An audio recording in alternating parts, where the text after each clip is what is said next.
अस्सलाम वालेकुम जी, मेरा नाम है उमर बिन सईद। लास्ट वीक जो ये पीए का प्लेन क्रैश हुआ है फ़्लाइट 8303, तो इस पे मैं बात करना चाह रहा था कुछ दिन से, लेकिन क्योंकि जब टॉपिक नया होता है, ट्रेंडिंग के अंदर होता है और हर बंदा उस पर बातचीत कर रहा होता है, लेकिन हमारा मसला ये है कि हम फॉलो अप नहीं करते हैं उस चीज़ को।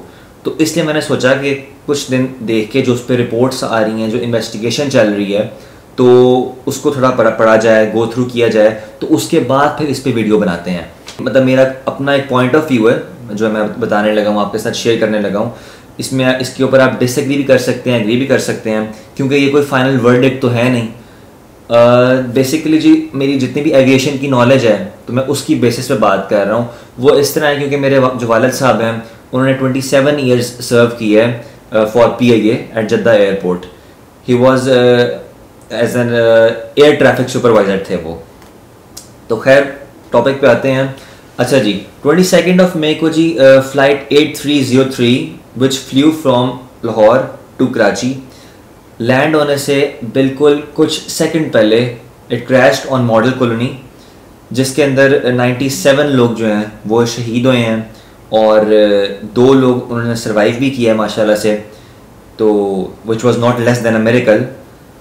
तो इसके बारे में हम खैर बात करेंगे।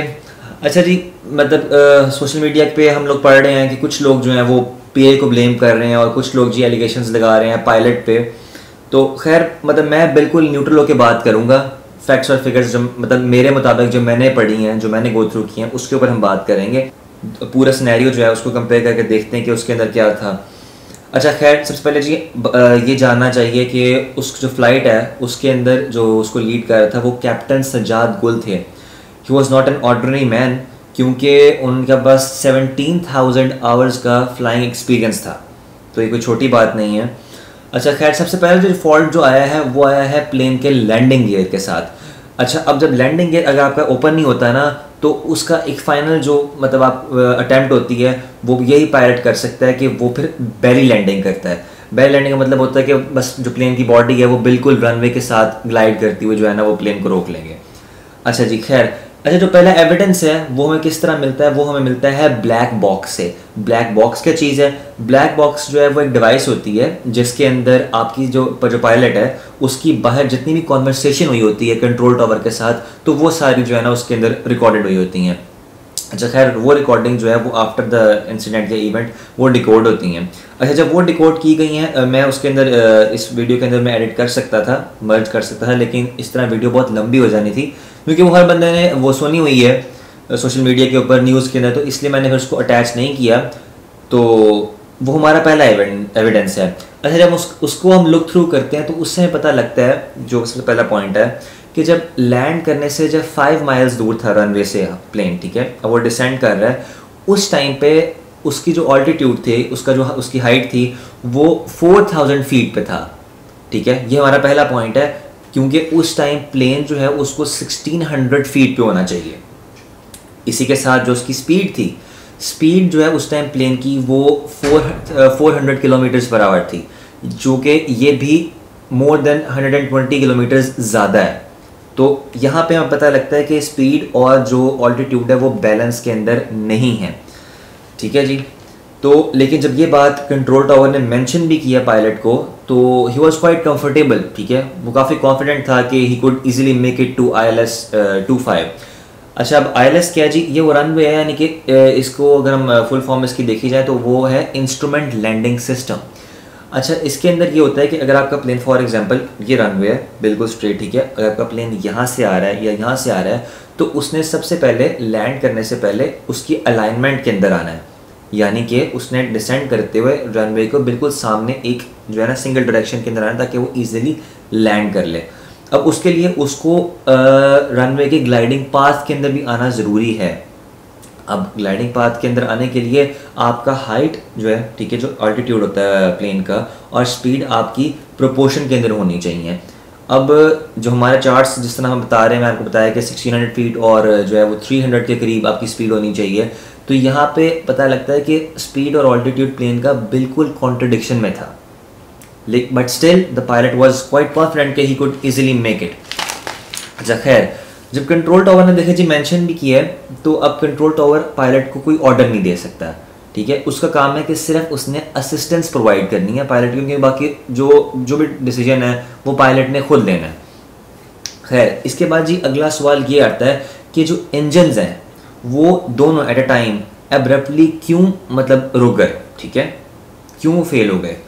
अच्छा जी, अब इसके अंदर आपने पिक्चर्स देखी भी होंगी, मैं आपको बता भी देता हूँ कि अगर आप पिक्चर्स देखें तो इंजन के नीचे स्क्रैप मार्क्स हैं, ठीक है, ब्लैक कलर के आपको मार्क्स नज़र आएंगे। अब वो ब्लैक मार्क्स किस तरह पैदा हुए हैं, वो इस तरह हुए हैं कि जी जब हम प्लेन उसने बेली लैंडिंग की है तो वो मल्टीपल टाइम्स, ठीक है, जो मेटल है प्लेन की जो बॉडी है उसने एसफॉल्ट के साथ टकराया है, वहाँ फ्रिक्शन प्रोड्यूस हुई है। अब उसने वो भी नीचे आके टच करता था रनवे के साथ, फिर असेंड करता था। इस तरह 2-3 बार रिपीटेडली इस तरह हुआ है, जिसकी वजह से जो इंजन है उसको काफ़ी नुकसान पहुंचा है। इस डैमेज की वजह से हुआ ये कि जब इन 2-3 बार ट्राई करने के बाद जो मतलब कैप्टन थे उन्होंने वापस प्लेन को असेंड कर लिया। उन्होंने खुद कॉल की कि वो गो अराउंड में आके दोबारा से पीछे से रनवे पे जो है ना वो लैंड कर लेंगे प्लेन को। अच्छा, लेकिन जिस तरह उन्होंने मतलब फुल थ्रॉटल एक्सेलरेशन प्रोवाइड की है इंजन को, क्योंकि इंजन डैमेज हो चुका था ऑलरेडी, तो वो इतनी पावर रेजिस्ट नहीं कर पाया, इतनी एनर्जी, जिसकी वजह से प्लेन मिड एयर के अंदर ही फेल हो गए। अच्छा, अब जब यहाँ पे प्लेन इंजन सीज हो गया, ठीक है, तो वो ऑल्टीट्यूड पे वापस ऊपर नहीं जा सका, जिसकी वजह से प्लेन की हाइट जो है वो आहिस्ता आहिस्ता नीचे को आती गई है। अच्छा जी, अब यहाँ पे बात क्या आती गई है कि आहिस्ता आहिस्ता जब हम सुन रहे हैं रिकॉर्डिंग के अंदर कि जब प्लेन जो है वो 2000 फीट से ऊपर नहीं गया, वो वापस 1800 फीट पे ड्रॉप कर गया है। इसके बाद जो आखिरी वर्ड्स थे वो सिर्फ पायलट के थे कि जी मेडे मेडे मेडे। अब मेडे क्या होता है, मेडे होता है जी कि जब फुल एक इमरजेंसी सिचुएशन कॉज हो जाती है, आपका जो कंट्रोल टावर है वो फुल हाई अलर्ट पे चले जाता है, चाहे वो कोई एयरक्राफ्ट हो, कोई शिप हो, जो सारे आसपास जो बंदे होते हैं उनका काम होता है जी कि उस जो एयरक्राफ्ट है उसको हमने परफेक्टली लैंड कराना है, ठीक है, making sure the passengers are safe, ठीक है ना, और एयरक्राफ्ट सेफ है, ठीक है। तो उनकी पहली प्रेफरेंस वो हो जाती है। ये बिल्कुल एक समझने एक लास्ट होप होता है किसी भी एयरक्राफ्ट का। अब यहाँ पे क्योंकि जब लैंड कर रहा था उस टाइम पे वहाँ पे डिंग डिंग की आवाज़ भी आ रही थी रिकॉर्डिंग के अंदर, जो कि एक बिल्कुल अलार्मिंग सिचुएशन होती है। इसका मतलब होता है कि आपके जो इंजन्स हैं वो टोटली सीज कर चुके हैं, और उस मेडे की आवाज़ के बाद देयर वाज नो कन्वर्सेशन, यानी कि उसके बाद कोई कांटेक्ट नहीं हो पाया। उसके बाद फाइनली जो है वो एयरक्राफ्ट क्रैश हो गया वहाँ पे। अब बेसिकली देखा जाए जी कि इंजन फेल होना जो एक बहुत टेरिबल सिचुएशन होती है, क्योंकि उस टाइम पे अब पायलट को पता होता है कि जो पीछे उसके सारे पैसेंजर्स बैठे हैं, क्रू बैठा है, उन सब की रिस्पॉन्सिबिलिटी, ठीक है ना, वो मतलब उनकी जो लाइफ जो होती हैं वो स्टेक पे होती हैं, और उनकी रिस्पॉन्सिबिलिटी जो है वो पायलट के ऊपर होती है। मतलब उसने ही जो है बस उसको हैंडल करना है सिचुएशन को। क्योंकि बेसिकली जी जो सारी फ़्लाइट होती है, जिन लोगों को नहीं पता, जो आजकल अब रिसेंटली आपके प्लेन्स आ रहे हैं वो टोटली ऑटो पायलट पे होते हैं, यानी कि उसको पायलट नहीं उड़ा रहा होता, वो एक ऑटोमेटिकली सेट होते हैं, ठीक है ना, डेस्टिनेशन के ऊपर। सिर्फ टेक ऑफ और लैंडिंग के वक्त जो है वो पायलट का काम होता है। अच्छा, अब ये सारा इंसिडेंट को रिपीट करने का मकसद ये था आपके सामने। अब यहाँ पे जी जो मुझे एक फैक्टर नज़र आता है, देखिए जिस तरह मैंने आपको बताया कि जो कैप्टन सज्जाद गुल थे, इनके पास इतना एक्सपीरियंस था, लेकिन जो मुझे लगता है कि यहाँ पे एक ह्यूमन स्ट्रेस लेवल जो है वो उसका बहुत रोल था इस जगह पे। क्योंकि देखें जैसे मैंने आपको बताया कि वो प्लेन डिसेंड किया है, ठीक है, लैंडिंग गियर नहीं खुला। अब जब प्लेन हिट किया ग्राउंड के साथ, जब आपके इंजन्स जो हैं वो डैमेज हुए हैं, तो उन्होंने ऑटोमेटिकली दोबारा ऊपर जाने की कोशिश की है, और उन्होंने दोबारा सोचा कि मैं मतलब गो अराउंड मार के आऊँ। उस टाइम हालांकि मेंशन भी किया कंट्रोल टावर वालों ने, लेकिन ही वॉज क्वाइट होपफुल कि वो दोबारा वापस आ जाएंगे। अब जब इस तरह का मौका होता है ना, अब इस तरह फॉर एग्जांपल हम लोग स्टूडेंट्स हैं, जब हम लोग पेपर के अंदर बैठे होते हैं, मैं आपको इस तरह समझा देता हूँ, तो एग्ज़ाम में बैठे होते हैं, हमें पता है कि लिमिटेड टाइम है, ठीक है, जितना आपने सब कुछ पढ़ा होता है आपने सब कुछ आंसर में लिखना है। अक्सर ऐसा होता है कि हम वहाँ पे क्वेश्चन जो है हमें उसका आंसर नहीं आ रहा होता, हालांकि हमें याद नहीं आ रहा होता, हालांकि हमने पढ़ा भी होता है। और जैसे ही हम पेपर देके एग्जामिनेशन हॉल से बाहर निकलते हैं तो वहाँ पे हमें आंसर जो है वो टोटली याद आ जाता है और हमें हो रहा होता है कि यार मुझे क्यों नहीं याद आया उस टाइम पे, और ये तो मैंने सारा पढ़ा भी था, ये तो मैंने रात को पढ़ा था। अब वहाँ पे आपका स्ट्रेस लेवल बहुत होता है, क्योंकि एक ये समझने की नर्व्स की गेम होती है, जो आपके न्यूरोट्रांसमीटर है बॉडी में वो इस टाइम बिल्कुल जो है फ्लक्चुएट कर रहे होते हैं। तो अब वहाँ पे लेकिन वो एक होता है कि जो आपका डिसीजन है उस टाइम पे उसका क्या इम्पैक्ट बाद में होना है वो आपको नहीं पता। अब बीइंग अ मुस्लिम ये हमारा एक ईमान है कि जो भी होना होता है वो अल्लाह ताला की मर्ज़ी से होता है, ठीक है। अल्लाह ताला किसी तरह भी जो है वो उसका एक सबब पैदा कर लेते हैं। अब यहाँ पे मैं कहना चाहूँगा कि हमें जो है वो पायलट को जो लोग ब्लेम दे रहे हैं इट्स नॉट अप्रोप्रिएट, ठीक है। ये बिल्कुल भी मुनासिब नहीं है कि देखें जी एटलीस्ट उसने अपनी एफर्ट पुट इन की है, ठीक है। फॉर एग्जांपल सपोज, ठीक है, अगर जी उसने मतलब गलती कर भी लिया है, उसको पता था कि उसके इंजन फेल हो गए हैं, he could not make it, वो उसी टाइम में बैली लैंडिंग के साथ जो है वो पे एटलीस्ट कुछ इंजरीज हो जाती, प्लेन आपका बच जाता, ठीक है, इतना बड़ा क्रैश ना होता। लेकिन उस टाइम जो उसको बेहतर लगा उसने वो किया, उसने एंड तक अपनी एफर्ट पुट इन की है। इवन जहाँ पे मॉडल कॉलोनी में जहाँ पे प्लेन क्रैश हुआ है उसके जो विंग्स हैं वो घरों में लगे हैं, और उसने प्लेन जो है वो गली में लैंड करने की कोशिश की है ताकि कम से कम जो है वो डैमेज हो। दूसरी साइड पे जहाँ से चीज़ स्टार्ट हुई है, ठीक है, लैंडिंग गियर से, वो एक टोटली एक टेक्निकल फॉल्ट है। खैर हम टेक्निकलिटीज़ की तरफ से आ जाते हैं, जो एक दूसरा सिनेरियो है। अच्छा, अब उसको देखा जाए तो जी 2 मंथ्स पहले इस प्लेन का जो रूटीन मेंटेनेंस चेकअप होता है वो हुआ था, जिसके अंदर उसका लैंडिंग गियर चेक किया जाता है, एवियोनिक्स चेक किए जाते हैं, इंजन चेक किया जाता है। तो उसके अंदर उसमें कोई फॉल्ट नहीं था, ठीक है। लेकिन फिर यहाँ पे एक सवाल उठता है कि 2010 से लेकर 2020 तक इन 10 सालों में पाकिस्तान में 4 इस तरह के प्लेन क्रैशेस क्यों हुए हैं, ठीक है, हमारे ही मुल्क में क्यों। आप एमिरेट्स देख लें, आप कतर एयरवेज देख लें, आप कैंटास देख लें, ठीक है ना, यानी कि जो भी बड़ी बड़ी एयरलाइंस हैं, ठीक है ना, उनका कभी प्लेन क्रैश क्यों नहीं हुआ। उनका इतना बड़ा फ्लीट है, ठीक है ना, उनके इतने जहाज़ हैं, लेकिन क्यों नहीं क्रैश हुआ। आखिर कोई ना कोई तो वजह होगी ना।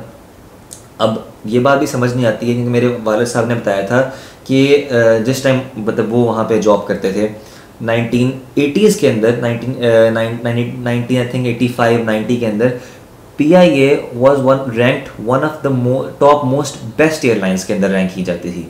बल्कि 1985 के अंदर जो एमिरेट्स है, ठीक है, अगर लोगों को नहीं पता तो एमिरेट्स भी जो है वो PIA जो हमारा नेशनल कैरियर है, ठीक है, इसी से बनी है। सारे फंड्स, आपका क्रू, इनके पायलट्स, ठीक है ना, सारे हमने वहाँ भेजे हैं, ठीक है ना। और आपके सामने आज एमिरेट्स कहाँ पे है, बल्कि इवन जो एमिरेट्स का कोड है EK, ठीक है ना, एमिरेट्स टू कराची, वो भी जो है वो मतलब हमारे यहाँ से ड्राइव हुआ है, क्योंकि उसकी पहली फ़्लाइट जो है वो कराची लैंड की थी। लेकिन खैर फिर वही बात है ना कि हम मतलब हमारी कौम का मसला है कि हम लोग जो है वो अपनी गलतियों से नहीं सीखते हैं।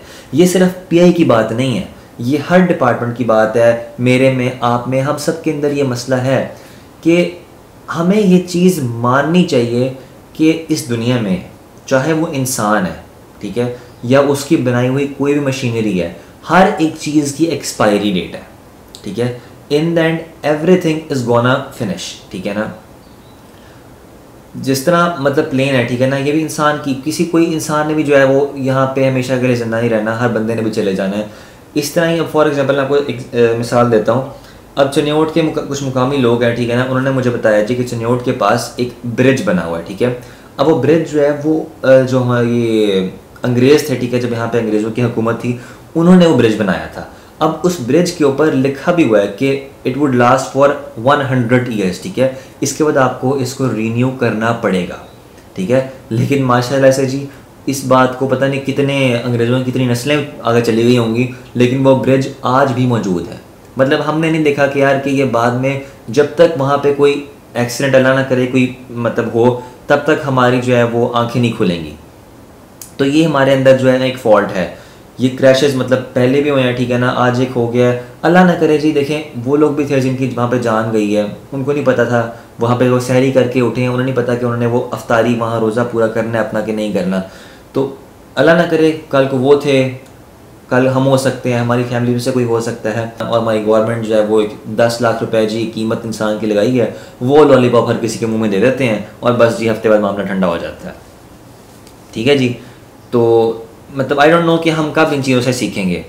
अब भी आजकल इसकी इन्वेस्टिगेशन चल रही है, एक फ्रेंच टीम आई हुई है, तो आई डोंट नो कि इसको कितने वीक्स लगते हैं, इवन शायद मंथ्स भी लग जाए, तो कोई हम कुछ कह नहीं सकते हैं।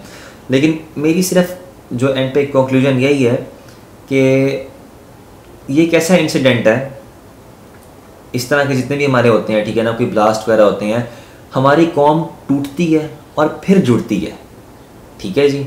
हम यूनाइट होते हैं इस दुख के अंदर सारे, तो क्यों नहीं हम अपने अंदर जो है चेंज लेके आते हैं। अब जिस तरह जो डीएनए आपने मैच करके जो हमने बॉडीज़ जो हैं वो आइडेंटिफाई करके उनको अपने हैंड ओवर की हैं विक्टिम की फैमिलीज़ को, उनमें से अभी तक सिर्फ 45 बॉडीज़ जो है हमने हैंड ओवर की हैं, और इतनी परेशानी हो रही है। मतलब आई डोंट नो कि मतलब एक कंसर्न अथॉरिटी से मतलब एक बंदा रिक्वेस्ट ही कर सकता है कि यहाँ वहाँ पे 100 लोगों की जान नहीं गई, वहाँ पे 100 ख़ानदान उजड़े हैं, तो एटलीस्ट जो बंदा चला गया है वो तो वापस नहीं आ सकता, लेकिन हम उनकी फैमिलीज़ को तो आसानी प्रोवाइड करें, ठीक है। मतलब हमें इन चीज़ों को सीरियस लेना चाहिए कि हम हमारे जहाँ भी मशीनरी के अंदर फॉल्ट है, why don't we take action upon it. तो काइंडली हम उनके साथ मतलब जो है वो उनको मतलब रिस्पेक्ट दें, ठीक है ना। हम उनसे आराम से बदतमीज़ी करने की ज़रूरत नहीं है, उनको आराम से प्यार से दिखाएं, क्योंकि वो ऑलरेडी बड़े जो है ना वो एक दुख से गुजरे होते हैं। पता नहीं वो कोई मतलब वाहद जिस तरह होता है ना कि जो बंदा गया है वो वाहद कफ़ील हो, ठीक है ना, किसी का भाई हो, किसी का बेटा हो, कुछ भी हो, मतलब उससे पता नहीं पूरी फैमिली पे कितना बड़ा इम्पैक्ट होगा, पता नहीं वो इस लॉस को कभी भी नहीं भर सकते हैं, ठीक है ना। It's not replaceable. हम अपने आसपास भी कोई फॉल्ट देखते हैं, हम उसको देख के इग्नोर कर देते हैं, लेकिन जब वहाँ से कोई इंसिडेंट होता है, कोई इस तरह का कोई हौलनाक जो है हादसा पैदा होता है, उसके बाद हम सारे उठ पड़ते हैं उसके लिए आवाज़ उठाने के लिए। तो इन चीज़ों को हमें सीरियस लेना चाहिए, ठीक है। और अब ऑब्वियसली बात है, जो लोग चले गए हैं उनको तो हम वापस नहीं ला सकते हैं, हम दुआ कर सकते हैं कि अल्लाह ताला, ऑब्वियसली बात है उनकी जो है वो जान गई है, अल्लाह ताला उनको जन्नतुल फिरदौस में आला मुकाम अता फरमाए, ठीक है, और उनकी फैमिलीज़ को जो है वो सब्र तहम्मुल अता फरमाए। तो खैर, बाकी ये मेरा अपना एक पॉइंट ऑफ व्यू था। अगर आप अपना फ़ीडबैक ज़रूर दीजिएगा, और अगर वीडियो के अंदर आपको कोई भी चीज़ इन्फॉर्मेटिव लगे तो काइंडली इसको आगे शेयर कीजिएगा।